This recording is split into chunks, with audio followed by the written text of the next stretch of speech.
also have a teacher voice, so. Thank y'all. Thank you, Houston, for being here. I am so honored that all of you started.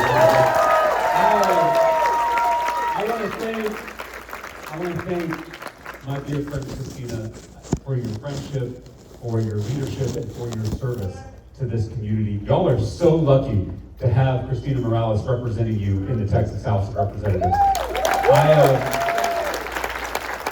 I want to thank the volunteers in the vests for making this event possible.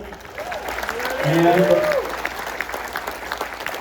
I want to thank all of you for showing up here on very short notice. We are building a movement in this state. We launched this campaign 3 months ago, and since then, we have shattered grassroots fundraising records in this state. We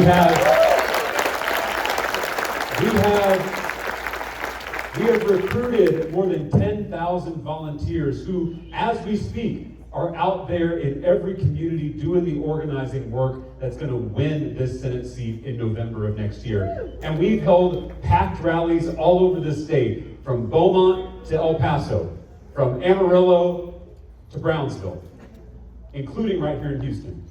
But today, we're doing something a little different. This is not a rally. This is a town hall. This is a conversation. And before we open this up for your questions and your thoughts and your ideas, I want to tell you a little bit about where I'm coming from, about why I do this work. Because politics is personal to me. It's personal to all of us.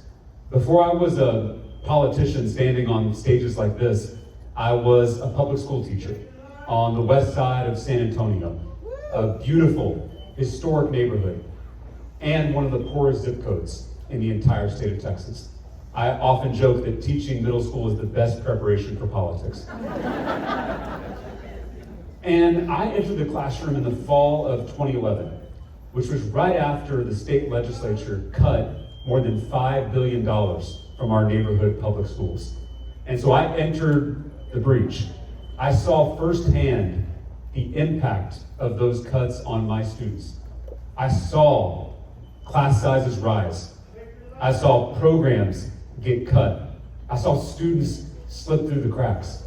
I saw how decisions made in the halls of power hurt flesh and blood human beings. There's one student in particular that I think about. His name was Justin. I was a pretty effective teacher, so my school gave me a lot of the most challenging students. And right before my second year of teaching, my principal came to my classroom and told me about this student I was about to receive. Justin had been kicked out of his elementary school for bringing a knife to his 5th grade classroom and threatening to hurt his 5th grade teacher. But when Justin walked into my classroom, I didn't meet a monster. I met an 11-year-old boy who had experienced more pain in his 11 years than I've experienced in 36. His mother abandoned him at an early age, and he was still reeling from that loss. When he walked into my classroom, I shook his hand, and I told him that I was glad to have him in my class. Slowly, things started to change. Justin started to raise his hand more in class. He started coming with a group of students to my classroom during the lunch period to have lunch in my room. I think he didn't have a lot of male teachers, so he and I built a real relationship. He was also seeing a therapist provided by the school district, and he loved this therapist. She was helping him work through a lot of his issues. Right before winter break, this time of year, Justin came to my classroom before school started, and he handed me a present that looked like it was wrapped by an 11-year-old. And I opened it up, and it was a cup with a snowflake on it. And he had bought it at the Dollar Tree across from the school. This was the kid who brought a knife to his 5th grade classroom. Now he was bringing a snowflake cup. After winter break, I was teaching my 3rd period class, and I heard a commotion out in the hallway. And so I went out into the hall, and I saw 2 of our football coaches restraining Justin. He had gotten into a fight. in his third period class. And these two full-grown men were holding him. They were carrying him out of the school. He was screaming the entire way. I don't think his feet ever touched the ground. That was the last time I saw Justin. I did some investigating. I called the district office. I found out that the therapist he loved so much had been let go because of those budget cuts made by the Texas legislature. So this young boy who had been abandoned by so many adults in his life was once again abandoned. We failed Justin. Those screams still haunt me to this day. And it is what motivates my work in the Texas legislature. It's what motivates this campaign for the U.S. Senate. And I am, in that moment, I promised myself that if I ever got a little bit of power, I would do everything I possibly could to stop something like that from happening ever again. And so when a seat opened up in the state legislature in my hometown of Round Rock, Texas, I threw my hat in the ring. I was 28 years old. I had never run for office before. I was a former teacher. I did not have a giant Rolodex of rich people or well-connected people. But I knocked on every single door and I told my story. I shared the stories of my students. I was told that winning that race was impossible. I was told flipping a Trump district was impractical. I was told I was too young. I was told I didn't have the money or the political connections to win. But my neighbors and I, we ran an underdog campaign. We ran an aggressive, authentic, unorthodox campaign that brought people together. And on election night, we flipped that district with 51% of the vote.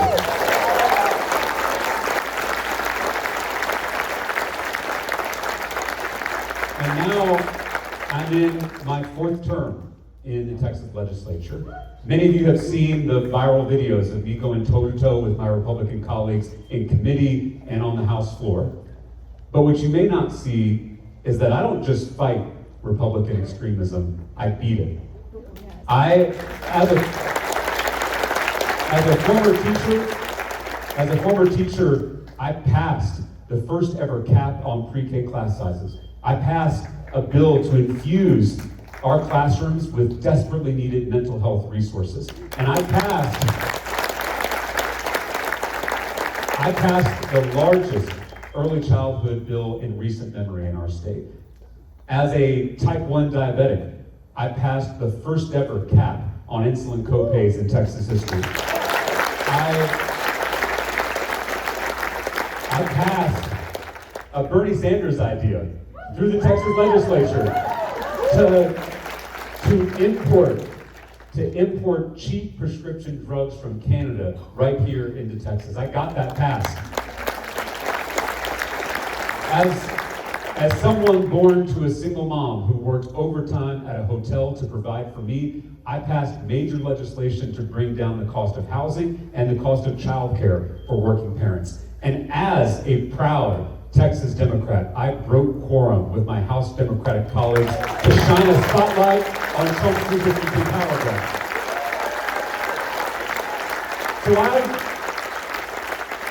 So I have killed dangerous Republican bills, and I've passed real victories for working people in this state. We desperately need a United States Senator who knows how to fight and knows how to win. Because the only thing better than a fighter is a winner.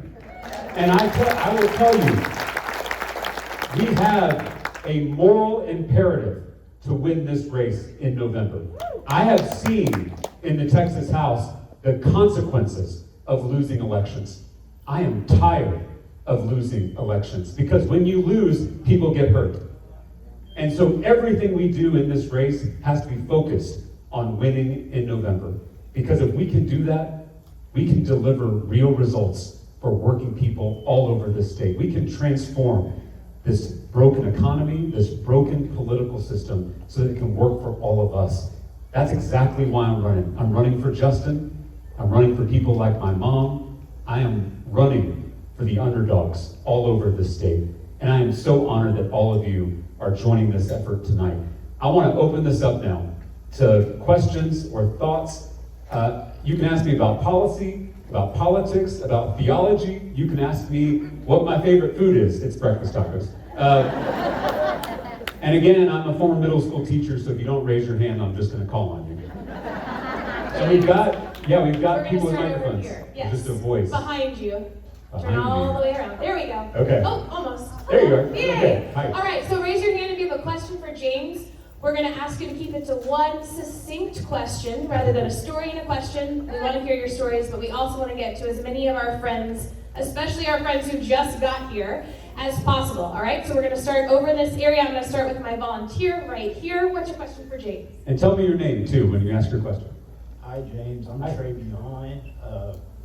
So knowing that Texas has the largest black population out of all the states, Yes. what is your plan on making inroads with our black voters? Yeah, I have my work cut out for me to introduce myself to voters across this state, particularly black voters. I'm the least known candidate running on either side of the aisle in this race. So it's on me to introduce myself, share my values, my vision, and most importantly, listen to the needs of black voters across this state. I held a roundtable of black business leaders in Dallas. I held a forum with black community leaders in Houston, and then just recently met with black faith leaders in Central Texas. But we've got a lot more work to do to reach every voter, every community, but particularly black voters, because there is, hear this clearly, there is no way to win Texas without investing in, showing up for, and listening to black communities across this state.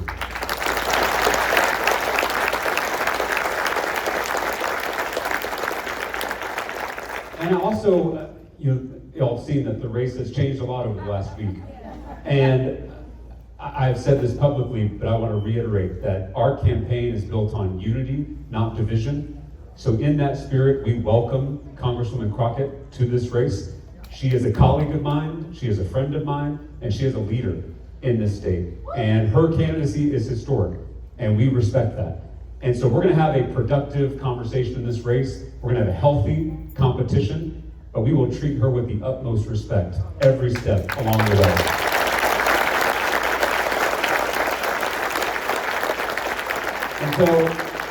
And so, some polling came out that showed that obviously Congresswoman Crockett is leading among black voters. There are some politicians who would look at that kind of polling and say, I'm not going to spend my time there.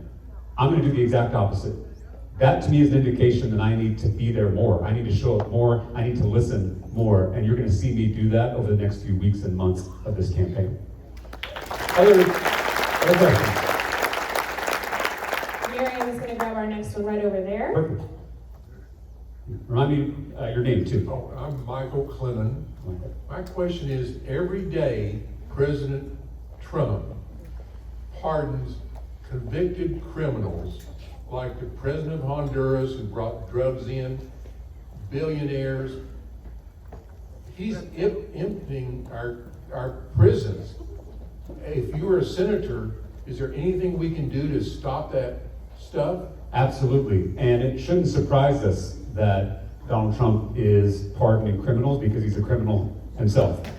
And what that means is we need our Congress to step up and hold him accountable, to rein in his out-of-control executive authority. We desperately need checks and balances back in our government. We need to check his power. The only way for us to do that, though, is to win this election, to win a Senate majority. Otherwise, it's just talk. And talk is cheap. We have to deliver. We have to win, and then we've got to launch investigations into the president and his administration. We should haul every single masked men in these unmarked vehicles before Congress.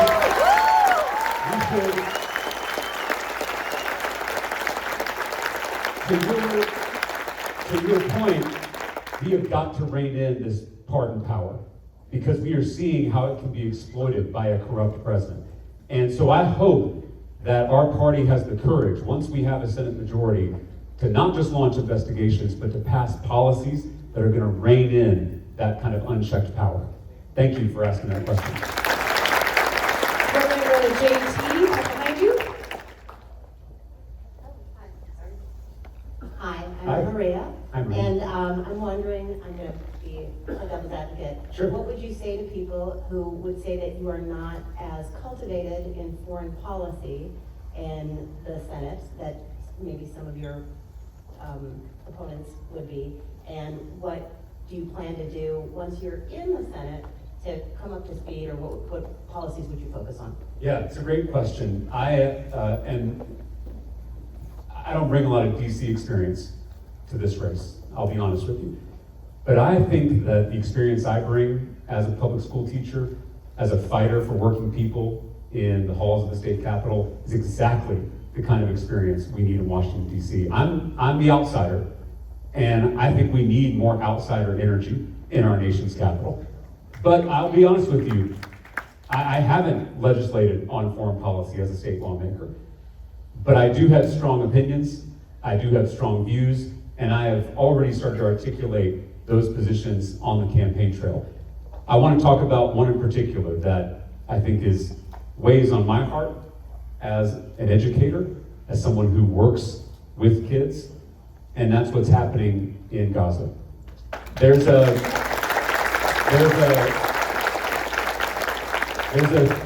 theologian who said, "I screamed at God for the starving children until I realized the starving children was God screaming at me."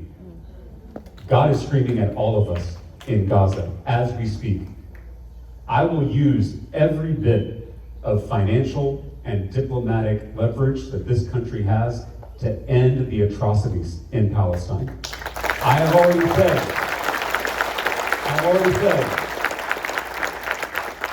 I will not use your tax dollars to fund these war crimes. I will vote to ban offensive weapons to Israel. And I have never taken a dime from AIPAC, and I have already committed to never take any money from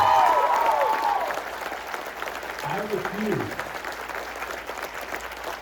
I refuse to be complicit in the death and destruction in Gaza, and I will never use your tax dollars to support the killing in that part of the world.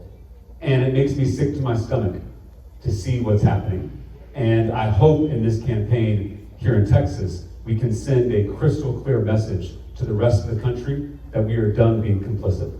And the time for talk is over, it's time for action.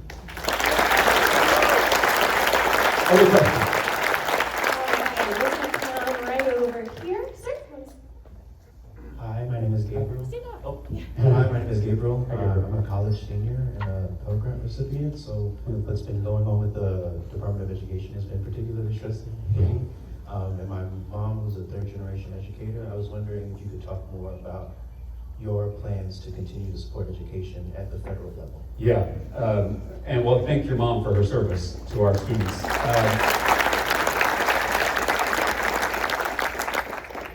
The reason I ran for office was to help my students, and students just like them, all over the state of Texas. And in my 4 terms, we have seen an unprecedented attack on public education by the Republican Party, but also by some of the wealthiest mega donors in this state, particularly the 2 billionaires from West Texas, Tim Dunn and Ferris Wilks, who own most of the Republican leaders in Austin, who have a giant network of think tanks and media outlets and legal organizations, all dedicated to destroying the project of public education in this state. But the scariest part is they are now taking that fight against our students and our teachers to our nation's capital. It kind of feels like the virus is trying to get out of the lab. We've seen what they've done here in Texas. Now they're trying to install one of their puppets in this Senate seat. Ken Paxton, as y'all know, was... Good job. I was part of the bipartisan majority in the Texas legislature that voted to impeach our corrupt Attorney General for his crimes. But after the Texas House impeached Ken Paxton, It was up to the Texas Senate to try him. Right before that impeachment trial, our Lieutenant Governor Dan Patrick, who was supposed to preside impartially over that trial, took $3 million from Tim Dunn and Ferris Wilkes. And then right after that, he and his Senate acquitted Ken Paxton on all charges, restoring the most corrupt politician in our state to the office of top cop. And so now they're trying to put him in the US Senate. And I can't think of anything worse than Ken Paxton being our voice in our nation's capital. And again, so this fight for public education is now going national. We have seen, as you said, the attacks on financial aid, on the Department of Education. They are now fighting for a federal voucher bill that's going to take money out of our underfunded schools and give it to wealthy parents who already have their kids in private school. Y'all know that I led the fight against that voucher bill in Texas, so I'm well equipped to lead the fight against that voucher bill in Washington, D.C. All right, we're gonna go over here to Miriam. This feels a little like a talk show. It's like Oprah. Hi, Hi. My name is Hamza. Hi. So I'm gonna be the not like everyone else voice, which always happens to It's me okay. in every Yeah. space. So a couple of things. First of all, I want to respond because I feel like it's easy to put ourselves in a box Yeah. when we talk about supporting one group of people, whatever name we put on them, that it makes opposition. So I feel like I would want to hear from you what it means to protect all people rather than only Palestinian people. The other thing I would really love is to acknowledge for myself with my child who has anaphylactic allergies, and my children get sick very easily, and we've just got immune dysfunction. Yeah. That something like the voucher would allow him to put him into a school that was small enough to keep him safe. And so there are these small ways that these programs might actually broaden our capacity to be a community. Yeah. I want to see us finding ways to solve these problems on our social level. So my last thing is, what problems do you feel we should be solving as a people, rather than only turning to or expecting our government to solve? Yeah, great questions. And I'm always so thankful for someone who's willing to voice a contrarian opinion or voice dissent, because that's necessary in this civic dialogue that we're having. So thank you for doing that. And yes, all people are created in the divine image, however you define that, even if you're not religious. Everyone is an expression of something we don't understand, which means every person has equal worth. So Palestinian children are worth just as much as Israeli children. And our job as Americans should be protecting life all over the world. And we shouldn't be empowering people like Benjamin Netanyahu, who are waging war against civilians. And that is not a reflection on Israeli people, because many of you know that we have seen historic protests in Israel from Israelis against their government and against Benjamin Netanyahu's war cabinet. And so we want to have their backs too. Because again, this is about protecting life. It is about honoring the dignity of every human being, regardless of their nationality, regardless of their skin color, regardless about where they live in the world. So absolutely agree with you on that. And then your second question about the voucher program. I actually tried to find some common ground with the voucher proponents in the state legislature. I said, what if we limited this program to working class families? What if we limited this to kids with disabilities? They refused.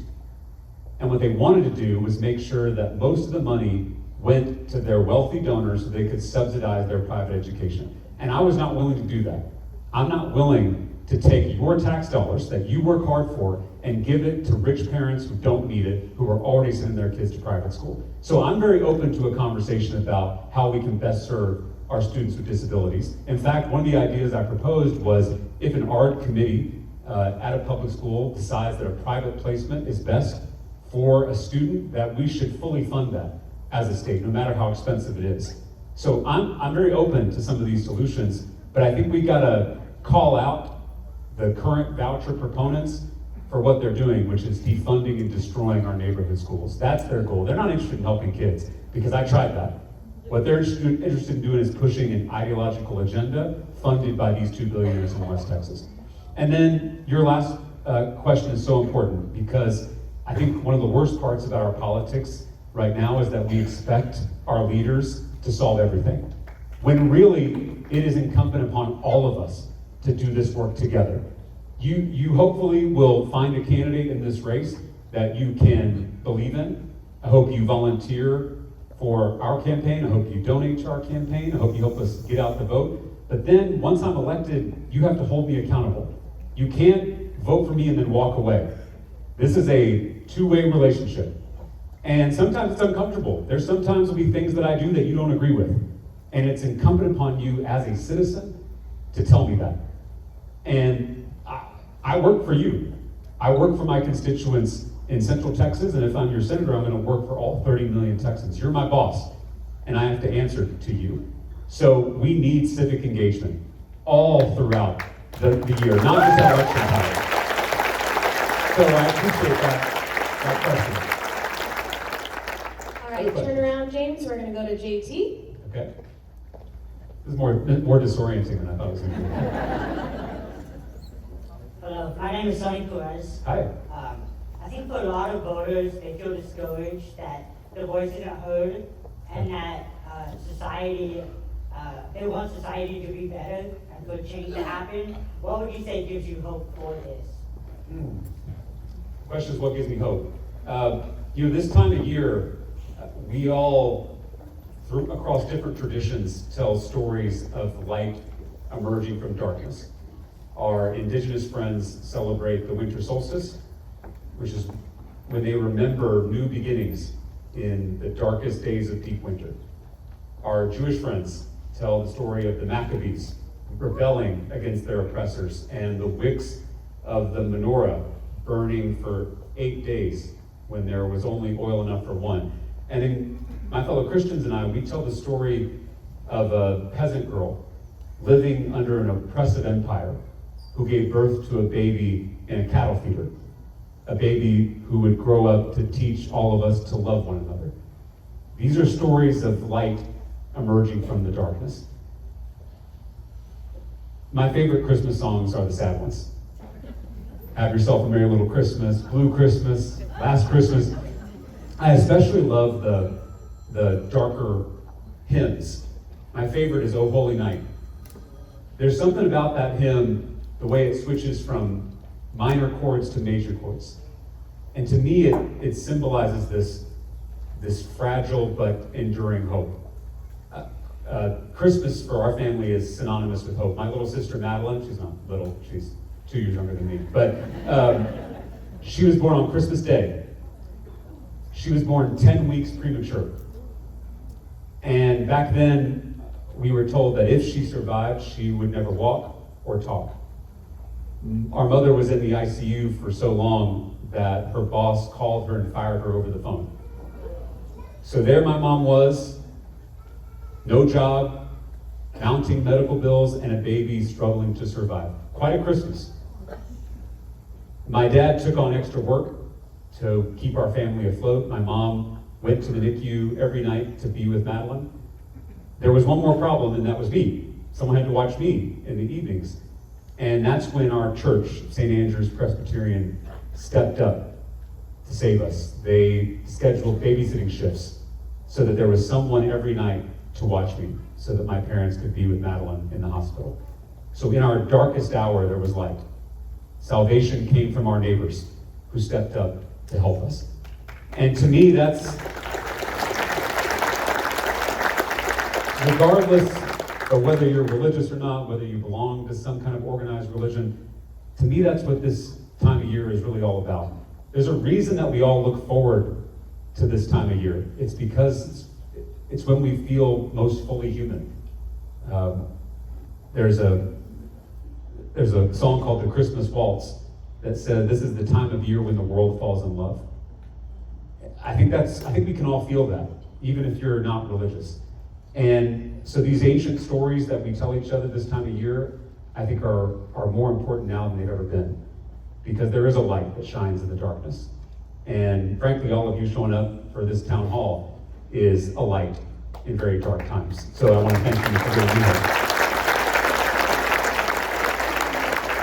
All right, James, we're coming way back here. You see me? Yeah. Yes. Hi, James, thanks for being here. Yes. More a question about my name is Samir. Excellent. More of a question about you. What do you think makes you the best candidate that the Democratic Party can nominate in this race? So I don't think you should ever believe what a politician says. I think you should look at what a politician has done. Because I think the best indicator of future behavior is past behavior. I have a track record of winning races like this. I mentioned earlier how I flipped a Trump district that Democrats hadn't won in 30 years. And here's how I did it. I energized Democrats. I brought in new voters, particularly young voters, my fellow millennials and also Gen Z. And I peeled off people from the other side, people who felt disillusioned with the extremism and the corruption they saw in the Republican Party. I did all three. Sometimes in our political conversation, this is presented as an either-or choice between expanding the electorate and peeling people off from the other side. You can and should and must do both. We don't have to choose. We can do both. And honestly, if we're going to win Texas, we have to do both. We are not in a position to be closing off lanes to victory. And so I want us to avoid that binary thinking, and I want us to realize that a campaign that's going to win in November has to be a campaign that can energize our voters, bring in new voters, and appeal to people who feel alienated by both political parties. I think we've already done that over the first 3 months of this campaign. I can't tell you how many people have come to our events and whispered in my ear that they are not Democrats. Sometimes they say they're independents, sometimes they say they are recovering Republicans, but they feel like our campaign has a place for them. And that's politics at its best. Politics is really just relationships, all the way down. It's not more complicated than that. And so if you're gonna bring people over to your side, you've one, gotta shoot straight with them, and two, you've gotta make it known that they have a place at your table.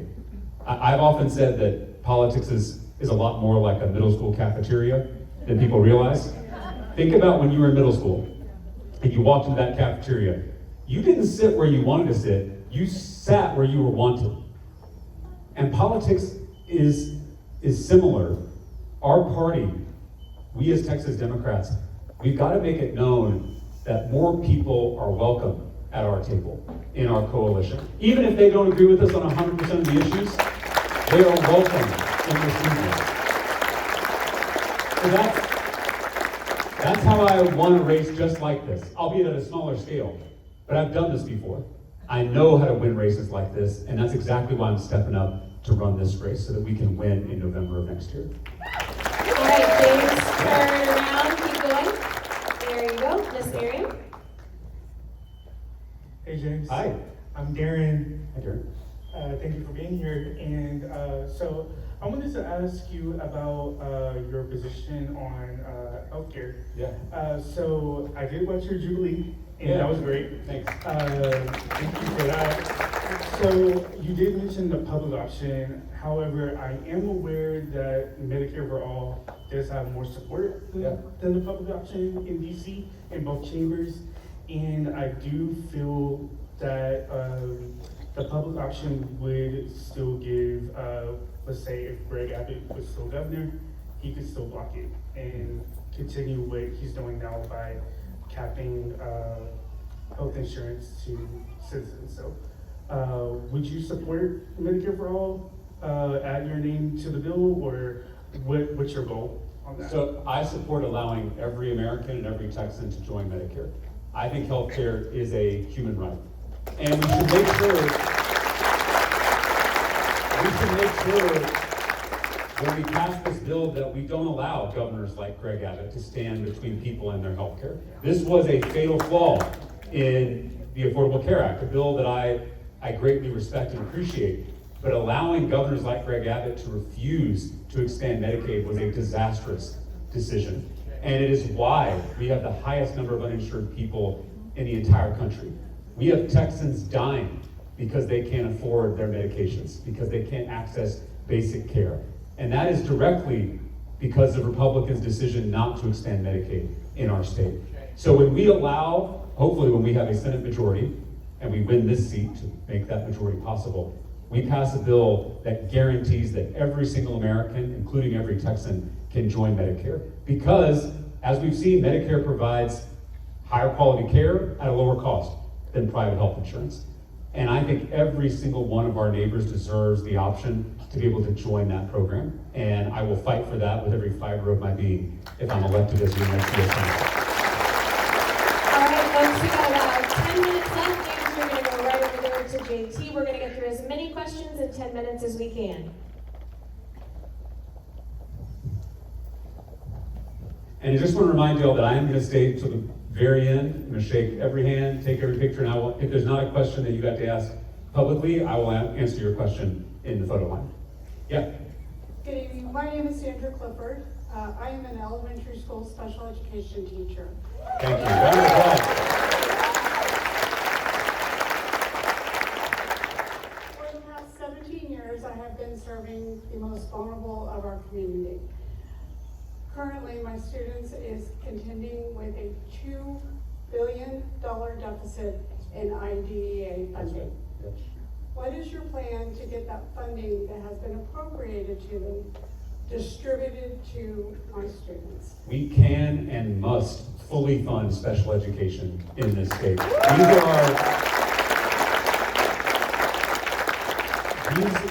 These are students of such promise, such potential, and we are failing them in the halls of power. And it's why I think we need more teachers stepping up to run for office. I think if we get a teacher as a U.S. Senator, we can start to turn this thing around. And it's going to require our educators showing up in unprecedented numbers to vote in this upcoming election. We already have Teachers for Talarico up and running, and so if you are a teacher here in this room, please get with our volunteers, figure out how you can join that organization, because we need our educators voting and fighting for our students in that voting booth. On my last day as a classroom teacher, I told my students that I would fight for them every single day of my life, even if I wasn't in the classroom. It's what I do in the halls of the state legislature. It's what I'm going to do in our nation's capital. I'm going to be fighting for them. I'm going to be fighting for your students too.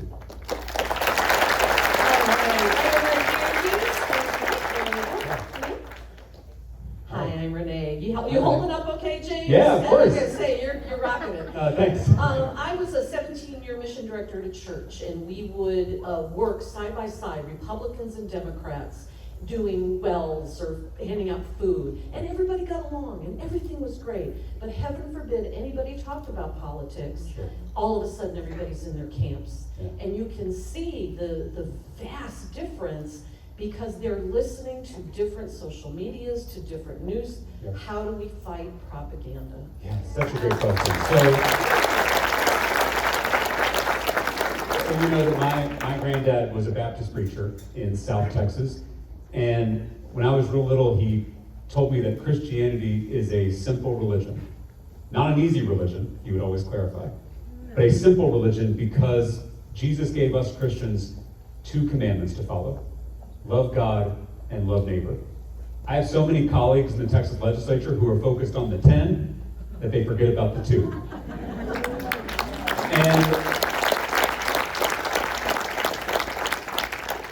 And my granddad would say, the reason we have both of these commandments is because there is no love of God without love of neighbor. So I'm called as a Christian to love all of my neighbors the way I love myself. Not just my neighbors who look like me, not just my neighbors who pray like me, not just my neighbors who vote like me. I am called to love all of my neighbors. But here's the thing. I had someone come up to me at the end of a rally and they said, James, I love that you talk about love and compassion, but we need a fighter. And love is weak. In my experience, love is the strongest force in the universe. Love is not passive. Love is not neutral. Love is not weak. Love requires sometimes that you stand between the bully and the bullied. Sometimes it requires that you look evil in the eye and not blink. And I know from my time fighting these fights in the Texas legislature that love moves people to fight in ways that hate doesn't. I can't tell you the number of advocates and activists who come to the Capitol to fight for abortion rights, fight for our LGBTQ youth, who fight for climate action, and they face incredible odds, but they persevere because of a deep love for this country and for their neighbors. Love it's a creative thing. Evil is predictable. It's not interesting. Love pushes us to do things we may feel uncomfortable doing. And so this campaign is very much a campaign of love. And I'm proud of that fact. And I think to your question about how we start to heal some of the deep divisions in this country, it has to start from that place of love. And I think when a campaign can radiate that, I think it can attract a lot of people who may have felt alienated or left behind. I've already seen that over the first 3 months, and I'm excited about what that's going to produce going forward in the next year. I am extending an open hand, not a closed fist. And in my experience, when you do that, you'll be surprised at the folks who may join you. And that's what it's going to take to win in a state like Texas. All right, we're on our last two questions for James. Last two questions, you're going to turn to your right. We're right there. Hey. Hello, Mr. Talarico. My name is Fahad. Hi, Ted. And I wanted to ask, one of the biggest problems I believe plagues both the Democratic and Republican Party is people in Congress and the Senate holding individual stocks. And I wanted to ask what your policy on that would be. I would ban members of Congress from owning a certain stock.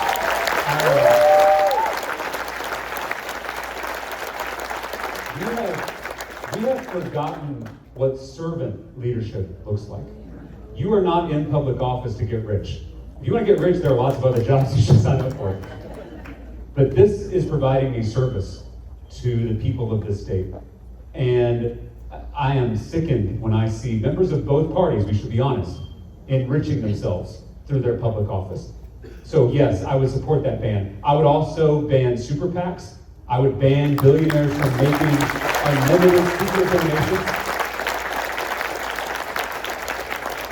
And then we oftentimes think corruption is just something that involves money, but I would also ban gerrymandering in every state in the union.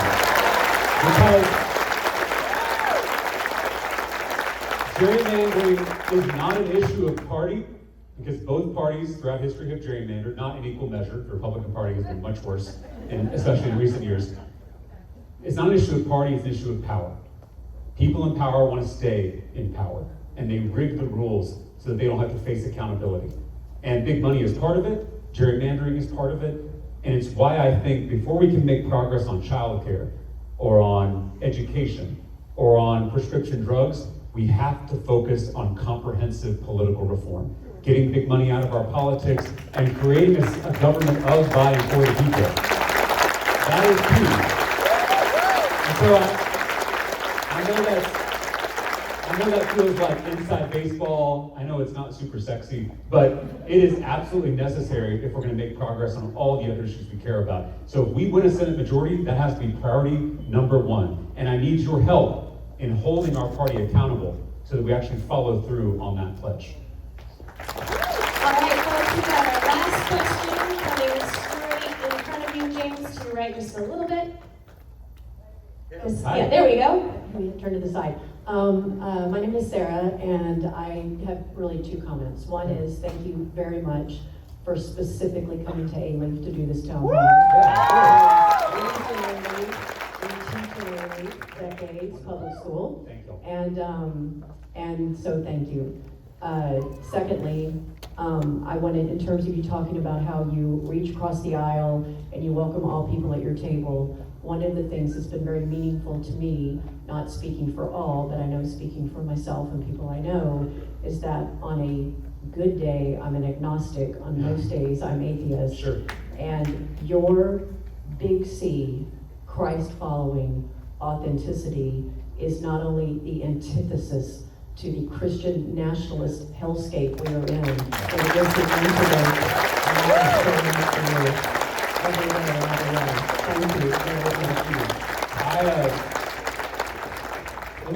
I know plenty of Hindus, Muslims, Jews, Sikhs, Buddhists, atheists, agnostics, who are more Christ-like than some of the Christians I serve with.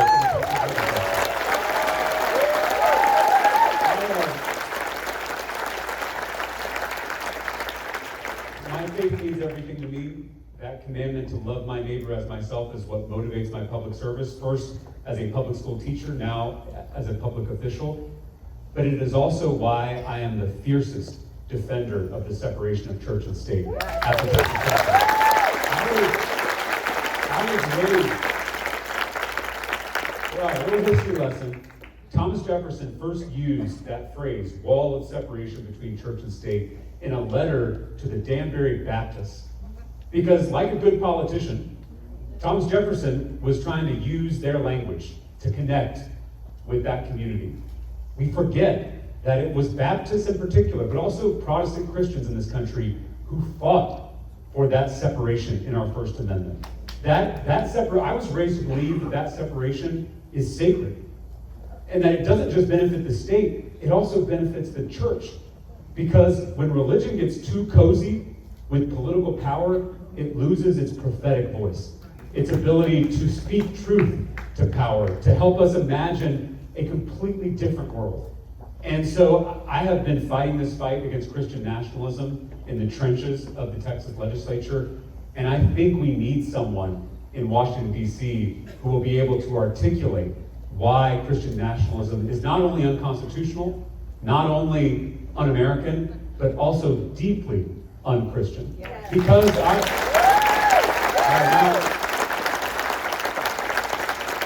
now you got me preaching. Okay.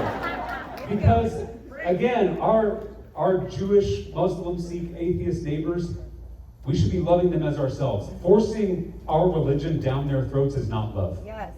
And it's why I am sick to my stomach when I see these self-proclaimed Christians in the halls of power blatantly violating the teachings of Jesus. And so I'm inspired by people like Raphael Warnock and others who have tried to reclaim faith from the other side, because hear me clearly, no party has a monopoly on faith. Yes. And I refuse to let Christian nationalists speak for me as a Christian. So I'm not going to stop talking about this, and I look forward to prosecuting this case in our nation's capital as your next U.S. Senator.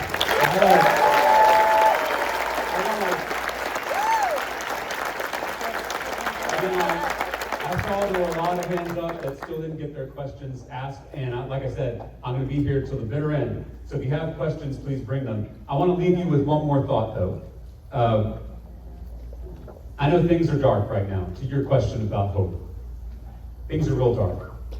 And I, like many of you, have been tempted by hopelessness. There's a verse in my tradition that I turn to at moments like this.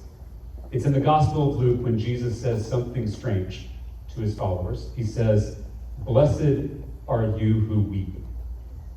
It's a strange thing to say, because how can someone who's weeping also be blessed?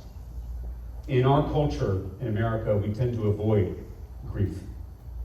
I think we forget that sometimes we see the world most clearly through our tears. Our grief can teach us something. So if your heart is breaking as you see what's happening in this country and in this world, it means you still have a heart. I want you to protect that. I want you to trust that, because that is what's going to get us out of all of this. So blessed are you who weep. God bless you. Thank you for being here. Let's go one more time. Thank you.